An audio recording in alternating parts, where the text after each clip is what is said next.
बिस्मिल्लाहिर्रहमानिर्रहीम। अस्सलामुअलैकुम। मैं हूं आबिद अज़ीज़। आज डॉक्टर रैकवेक जर्मनी की जिस होम्योपैथिक मेडिसिन को मैं डिस्क्राइब करने जा रहा हूं उसको R57 यानी कि R57 कहा जाता है और आमतौर पर इसको एस्क्रोसान के नाम से जाना जाता है। R57 की कंपोजिशन में जो एक्टिव इंग्रेडिएंट्स यूज़ किए गए हैं उसमें शामिल है आर्सिनम आयोडाटम 6x, calcium carbonicum 30x, lycopodium 30x, phosphorus 30x, Silesia 30x और ट्यूक्रियम स्कोरोडोनिया 6x।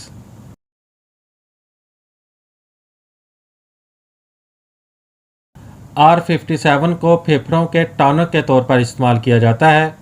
R57 का इस्तेमाल जिस्मानी औज़ा और ख़ास तौर पर फेफड़ों की कमज़ोरी, जिसके साथ आम तौर पर पीठ में कमज़ोरी और नाताकती का एहसास हो, सोते में पसीना ज़्यादा आता हो, जल्दी सर्दी लगने का ख़तरा हो, दौरान खून की ख़राबी जिसकी अलामात ये है कि पैर ठंडे रहते हैं, भूख कम लगती है, चेहरा जर्द और बेरौनक हो, आम तौर पर खून ज़ाय होने के बाद R57 का इस्तेमाल मुफीद गर्दाना जाता है।